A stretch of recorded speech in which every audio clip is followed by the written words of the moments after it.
안녕하세요. 똑똑한 데이터 파이프라인을 만들어가는 재미라는 주제로 발표를 하게 된 김은실입니다.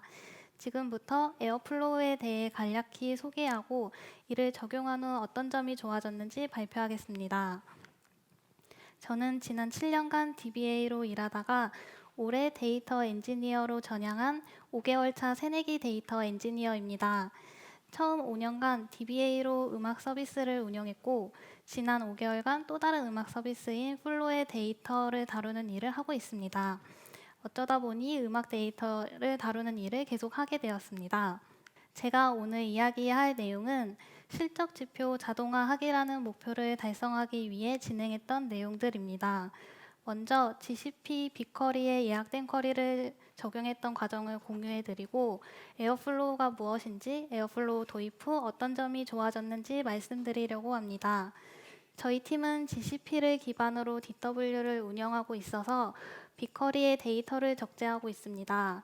초기에 자동화를 구성했을 때 예약된 쿼리를 사용하여 자동화의 목적을 달성하였고 그 이후 예약된 쿼리의 문제점들을 개선하기 위해 에어플로우를 도입하게 되었습니다. 실적 지표 자동화하기라는 작업을 진행하게 된 이유는 사업 부서에서 실적 지표를 엑셀로 수기 관리하고 있었고 관련된 엑셀 파일 하나의 크기가 100MB를 넘어가는 상황이었습니다. 당연히 시간이 많이 소요되고 손도 많이 가는 작업이라 실적 지표 자동화에 대해 고민하게 되었습니다. 이 그림은 대략적인 실적 지표 데이터 플로우입니다. 결제 데이터 테이블과 엑셀로 수기 관리하는 데이터를 조인해서 실적 지표 데이터 마트를 생성하고 이를 구글에서 제공하는 시각화 도구인 데이터 스튜디오와 연동하도록 구성하였습니다. 데이터 설계를 살짝 살펴보면 왼쪽에 있는 5개의 ODS 결제 테이블과 1개의 스프레드시트 데이터에서 13개의 실적 지표 데이터 마트를 만들었습니다. 그 결과 데이터 마트들 사이에 디펜던시가 생기는 조금 복잡한 구조가 되었습니다. 이 구조를 바탕으로 예약된 쿼리를 설정하였습니다.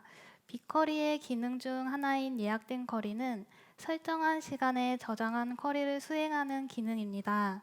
이 기능을 사용하여 최초의 목적이었던 자동화는 달성할 수 있었습니다. 또한 예약된 쿼리의 기능 중에는 쿼리 실패 시 메일을 발송해주는 기능이 있어서 실패 노티를 받고 바로 후속 처리를 할 수 있었습니다. 그러나 실패 알람이 오지 않았을 때 성공을 해서 알람이 안 온 건지 실행이 안 돼서 알람이 안 온 건지 알 수 없었습니다. 또한 순서대로 생성되어야 하는 데이터인데 각 데이터 마트별로 시간 설정만 하다 보니 앞 테이블이 실패한 경우 잘못된 데이터가 들어갈 때도 있었습니다. 그런 경우에는 수동으로 재수행 처리를 해야 했습니다. 물론 펍서브를 사용하여 성공 시 알람을 받게 할 수도 있고 쿼리 안에서 밸리데이션 체크를 해서 유효하지 않은 경우 강제로 에러를 발생시켜 실패 처리를 하는 방법도 써보았지만 번거롭고 손이 많이 가는 일이었습니다. 무엇보다도 똑똑한 방법이 아니라는 생각이 많이 들었습니다. 이런 이유 때문에 에어플로우를 도입해야겠다고 마음먹게 되었습니다. 에어플로우를 간단히 설명드리면 에어비앤비에서 개발되어 현재는 아파치의 탑레벨 프로젝트로 등록된 워크플로우 관리 도구입니다. 워크플로우란 작업의 흐름을 말하며 워크플로우 관리 도구는 작업들이 정해진 순서대로 진행되도록 관리해주는 툴입니다. 유사한 제품으로는 아즈카반, 우지, 루이지 등이 있습니다. 에어플로우는 설정한 시간에 특정 작업을 진행할 수 있도록 해줍니다. 에어플로우는 파이썬 기반의 스크립트로 작성하며 태스크를 대개 형태로 구성합니다. 에어플로우의 구조를 보면 크게 웹서버, 스케줄러, 워커, DB로 구성되어 있습니다. 웹서버는 플라스크 기반으로 되어 있고 웹 UI를 통해서 대개 성공 여부를 확인할 수도 있습니다. 또한 작업을 실행하거나 재시작할 수 있고 로그 확인도 할 수 있습니다. 스케줄러는 설정한 시간에 맞춰 덱을 실행할 수 있게 해주고 워커는 실제 작업을 실행하는 주체이며 익스큐터에 의해 컨트롤됩니다. 에어플로우에서 작업을 진행하면 에어플로우에서 작업을 진행하면서 생성되는 데이터는 모두 DB에 저장됩니다. 덱은 작업 단위인 태스크로 구성되며 방향성을 갖는 비순환 그래프로 덱 안의 태스크 순서를 정의할 때 순환되지 않도록 주의해야 합니다. 에어플로우에서 하나의 워크플로우를 덱으로 보면 되는데요. 덱 파일은 앞에서 말씀드린 대로 파이썬 스크립트로 작성합니다. 에어플로우에서는 다양한 오퍼레이터를 제공하여 태스크에서 다양한 작업을 할 수 있습니다. 에어플로우 덱을 등록하는 방법은 간단합니다. 작성한 덱 파일을 덱 폴더 밑에 저장해 두면 에어플로우에 자동으로 등록이 됩니다. 파일을 저장하면 아래 화면처럼 에어플로우 웹에서 덱이 등록되신 것을 보실 수 있습니다. 덱 안에서 태스크의 순서는 간단히 연산자로만 표시해줘도 됩니다. 화면의 예시를 보면 C1 태스크를 수행한 후에 T1과 T2를 동시에 수행하고 T2를 수행한 다음에는 T3를 수행하게 됩니다. 마지막으로 T1과 T3가 모두 수행된 후에는 스탑 OP 태스크를 수행합니다. 이렇게 덱 파일 안에 태스크 순서를 세팅해주면 이런 그림의 워크플로우가 생성됩니다. 좀 더 많은 태스크를 만들어서 순서를 정의해주면 이렇게 조금 복잡한 워크플로우도 만들 수 있습니다. 이 그림은 에어플로우 웹에서 보여주는 워크플로우 그래프입니다. 로컬에서 에어플로우 이미지를 하나의 컨테이너에 띄워서 테스트를 한 후 실제로 에어플로우를 어떤 방식으로 구축할 것인가에 대해 고민하였습니다.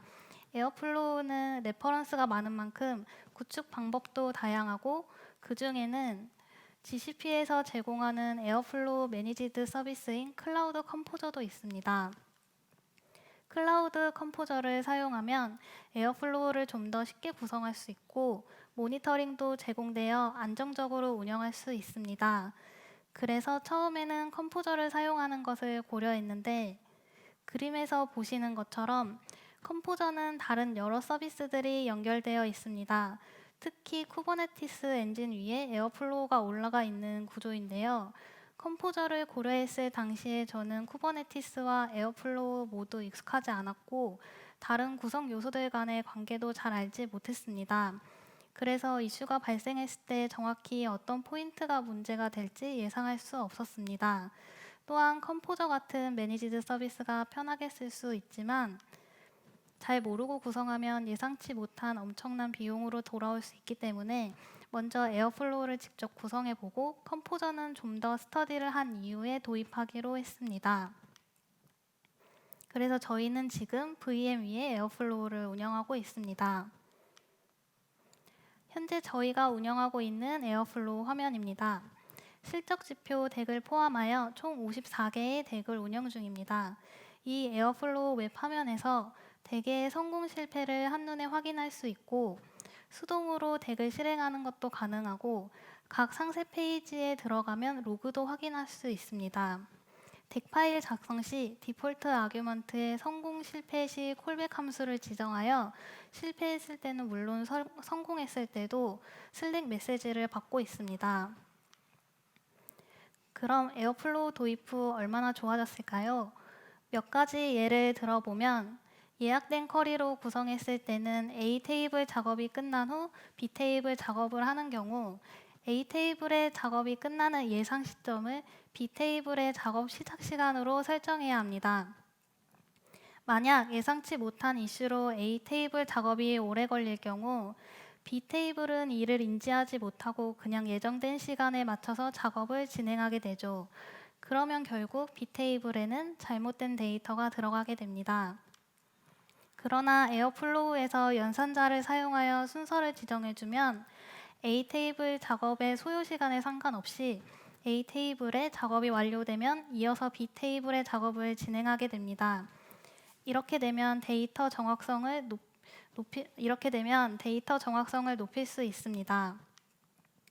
또 다른 예를 들어보면 예약된 쿼리로 운영했을 때는 배치가 중간에 실패하면 모든 테이블마다 수동으로 재작업을 진행해야 했습니다. 그때마다 앞에서 봤던 테이블들의 관계를 하나씩 따라가면서 수정 작업을 해야 했기 때문에 중간에 테이블을 놓치거나 데이터가 꼬이는 경우가 많았습니다. 그러나 에어플로우를 도입하고 나서는 웹 화면에서 실패한 태스크의 클리어 버튼을 클릭해 주기만 하면 해당 태스크의 상태를 지워줘서 마치 이 태스크를 처음 실행하는 것처럼 다시 실행할 수 있습니다. 실제로 월초 월 단위 작업에서 장애가 발생했을 때 2명이서 8시간 걸렸던 복구 작업이 에어플로우 도입 후 장애 발생 지점을 정확히 파악하고 복구하여 데이터 검증까지 진행하는 데 30분이면 충분해졌습니다. 또한 덱 아규먼트에 리트라이를 설정하면 태스크 실패 시 지정한 횟수만큼 재수행하는데 재수행하는 순간 에러 요소가 해소됐다면 웹에서 클릭하는 단계 없이도 덱이 성공적으로 끝나게 됩니다. 에어플로우를 도입하면서 웹을 통해 직관적으로 워크플로우를 모니터링하고 관리하는 게 가능해졌습니다. 이렇게 오늘 설명드린 아주 기본적인 기능만으로도 충분히 데이터 파이프라인을 구축하는 것이 가능합니다.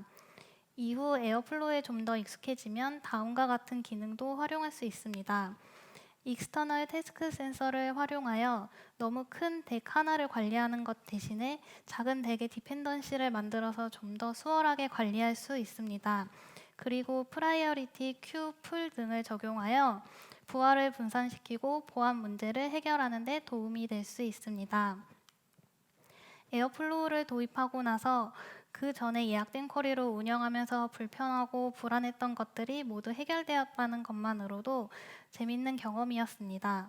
그리고 자료를 찾아보면 찾아볼수록 유용한 기능들도 많고 레퍼런스도 많아서 이런 게 필요한데? 라는 생각이 드는 것들은 대부분 다 구현이 가능하다는 것도 재미있었습니다. 그리고 아직 에어플로우를 할 수 있는 것들이 많아서 매일 나아지는 에어플로우를 만들어가는 것도 재밌는 점이었습니다. 또한 이 작업을 하면서 처음으로 데이터 분석가와 협업을 했는데 이것 또한 저에게 소중한 경험이었습니다. 혹시 에어플로우를 도입하는 것을 고민하고 계시다면 일단 사용해 보시면 에어플로우의 매력에 빠지시게 될 겁니다. 지금까지 에어플로우 도입 과정과 그 과정 중에 느낀 재미를 발표하였습니다. 저의 재미를 함께 들어주셔서 감사합니다.